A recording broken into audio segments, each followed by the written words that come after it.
You want loud?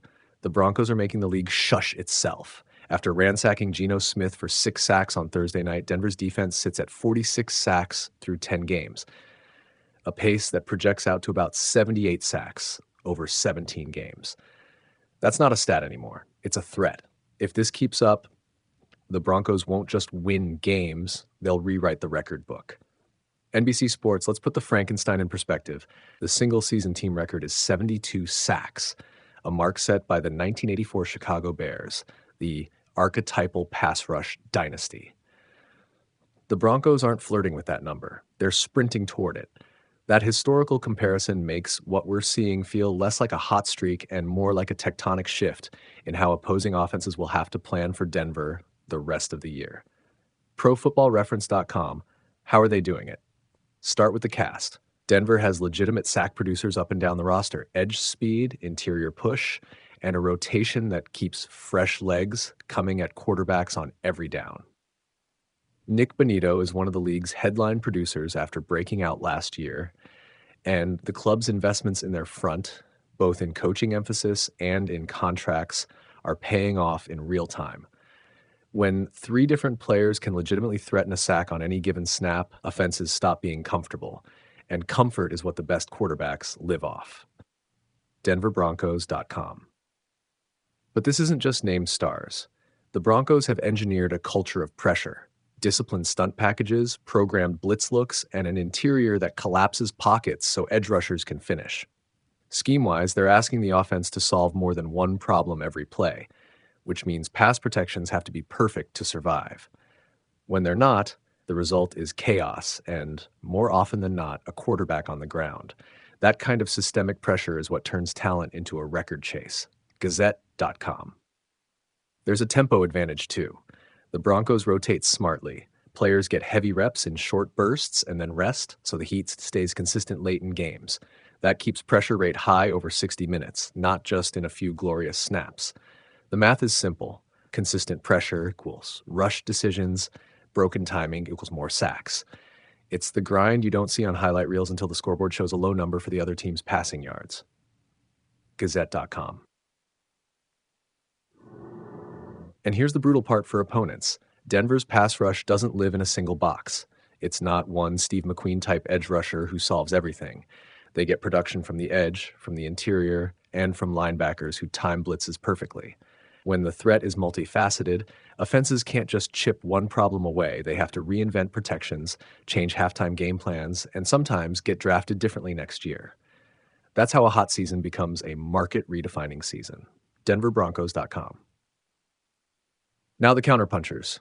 Records don't fall in a vacuum. Weather, schedule, injury trends, and officiating variance matter. Pace projections are blunt instruments. They assume the same output continues against every opponent. That's unlikely. Teams adapt. Opponents will scheme to slow the rush, quicker releases, max protection, running game heavy. The Broncos will still be what they've been, extremely disruptive. But the difference between on pace and record breaking often comes down to a handful of plays in November and December. NBC Sports of Behanaj Fried. Still, there's a practical ripple. Games start to tilt around that pass rush. Third down math changes. Short yardage plays get riskier because the threat of a sack and fumble is real. Play action becomes more dangerous for the offense that's under duress. In effect, Denver's defense is buying its offense extra margin. Fewer 2-minute disasters, shorter fields, more punts that flip field position. Those small, repeated margins win close games in December. Gazette.com. For quarterbacks facing the Broncos, preparation gets personal. Coaches will be watching film not just to stop Nik Bonitto or Zach Allen, but to make sure protections account for rotational pressures and stunt angles that are designed to create the one-on-one that finishes in a sack. That's exhausting, and it's expensive in practice time and schematic complexity. The teams that can't afford to spend those reps get beaten by the same playbook over and over. DenverBroncos.com. So what should we expect next? 2 things. 1, Denver's opponents will adjust, and some will find partial answers, quicker passes, more max protect sets, and the occasional rollouts that take the pocket away. That will slow the per-game sack number. 2, the Broncos will keep generating pressure because this is now a cultural identity, a thing that's been built intentionally with personnel, coaching, and practice emphasis. Even if the week-to-week sacks dip, the defensive identity will continue to reshape opponents' game plans. Gazette.com. If you're a video editor, here's your montage. Slow motion of quarterbacks getting hit, a chalkboard blitz diagram, Bonitto's explosive first step, an interior tackle collapsing the pocket, a coach fist pumping on the sideline, and a highlight stat graphic ticking from 46 to 78 in dramatic font.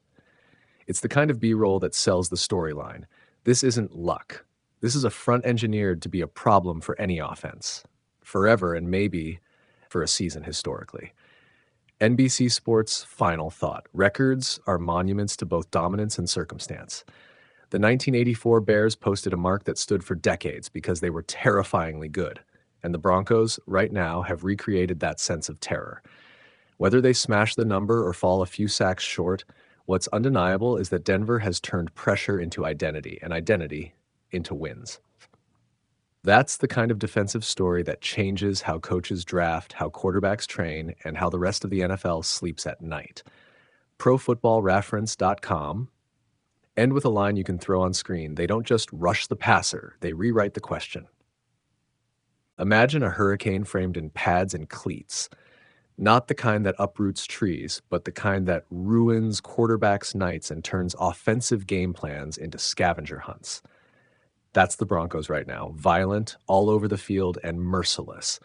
Through 10 games, they've piled up 46 sacks, and if this frenzy keeps up, they'd finish the season with a jaw-dropping 78, a number that would blow past the long-standing record of 72 set by the 1984 Bears. NBC Sports more. You don't get to those kinds of totals by accident. This is a mashup of coaching, scheme, and personnel all clicking at the same time. Players who, a few months ago, were quietly talented suddenly look like the only thing standing between quarterbacks and clean pockets. Nik Bonitto, Jonathon Cooper, Zach Allen, those names are no longer underlines in a scouting report.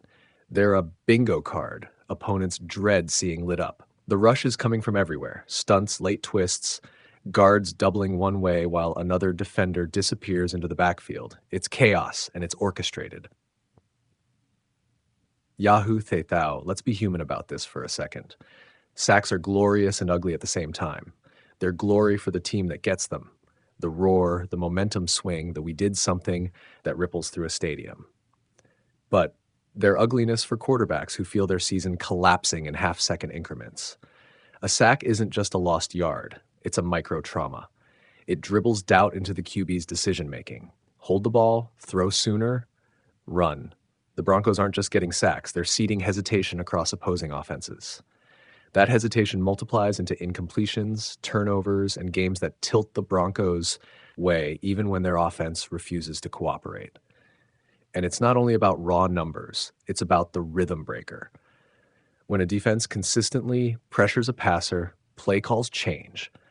Opposing coordinators start offering up checkdowns, sooner than usual protections, and quicker throws that strip an offense of its identity. Teams that wanted to play long developing passing concepts against Denver now have to rewire for survival. That's strategic value you can't see on a stat sheet. You force a whole offense to abandon what it does best. You don't just sack a passer, you shape the next play before it happens. There's also a market ripple here. When a team produces pressure like this, scouts and GMs start updating their spreadsheets. Who's free agent? Who's beatable in scheme? How do we replicate this? Success breeds imitation, but it also breeds attention. Nik Bonitto's phone buzzes more. Opposing left tackles study his film twice. Contracts get reimagined. The Broncos didn't just build a pass rush, they created narrative leverage. We can win games without points because our defense will do the dirty work. That's a dangerous pitch for the rest of the league. But let's not pretend it's all roses. There's a fragile balance between an elite pass rush and the rest of the team being functional. The Broncos' offense has looked, at times, like a parking lot after a storm. Cars scattered, no rhythm, people wondering how they got here. Defensive dominance can paper over offensive problems for a while, but football seasons are long and the ledger is patient.